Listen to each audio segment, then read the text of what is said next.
और चलिए निकाय चुनाव से जुड़ी बड़ी खबर आपको बता दें, जहां इसी महीने निकाय चुनाव की तारीखों का ऐलान हो सकता है। निकाय चुनाव की तारीखों की घोषणा इस महीने तक हो सकती है। बीजेपी और कांग्रेस ने प्रभारियों की नियुक्ति कर ली है। प्रभारियों को फीडबैक लेने के लिए जिलों में भेजा है। दोनों दलों ने निकायों में बड़ी जीत होने का दावा भी किया है। तो निकाय चुनाव से जुड़ी ये बड़ी खबर, जहां संभव है कि चुनाव जल्द ही इसी महीने में हो सकते हैं और तारीखों का ऐलान भी हो सकता है।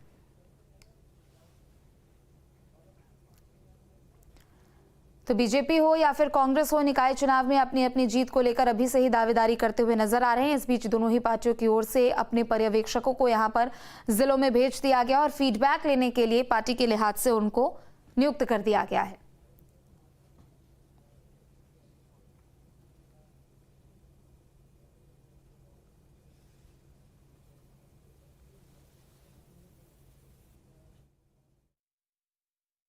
अभी सभी जितनी हमारे स्थानीय निकाय हैं, नगर पालिकाएं हैं, नगर निगम हैं, उन सब के प्रभारी नियुक्त कर दिए गए।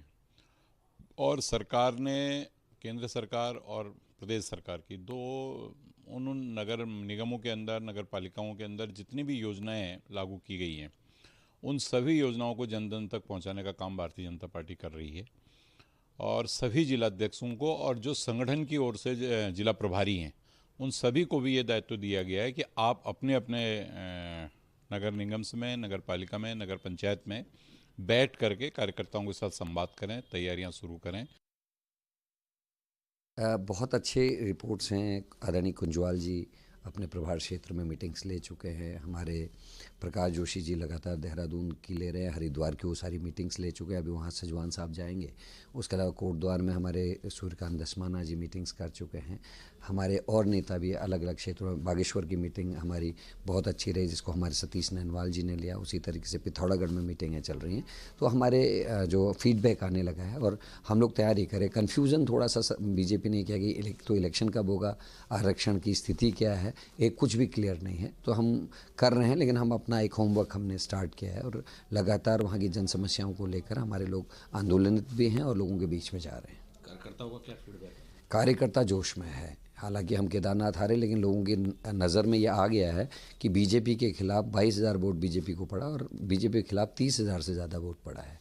कंसोलिडेट एक साइड नहीं हुआ, इसलिए बीजेपी को लाभ हुआ, लेकिन लोग समझ गए हैं कि बीजेपी के खिलाफ अब माहौल हो गया है।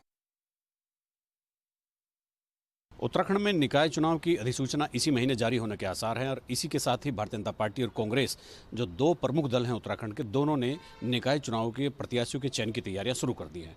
दोनों ही दलों ने नगर निगम और नगर पालिकाओं के प्रभारी नियुक्त करके उनको फीडबैक लेने के लिए भेजा है।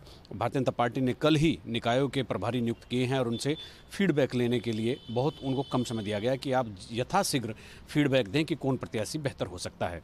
पिछली बार जो 7 नगर निगम थे, उनमें से 3 नगर निगम भारतीय जनता पार्टी हार गई थी। तो इस बार स्ट्रेटेजी कुछ इस तरह से है कि 100% नगर निगम जीत लिए जाएं और इस बार नगर निगमों की संख्या भी 7 से बढ़कर 11 हो गई है। इसी के साथ ही कांग्रेस ने भी पूरा दावा किया है कि हर हालत में नगर निगम में 100% चुनाव का जीतना वो सुनिश्चित करेगी।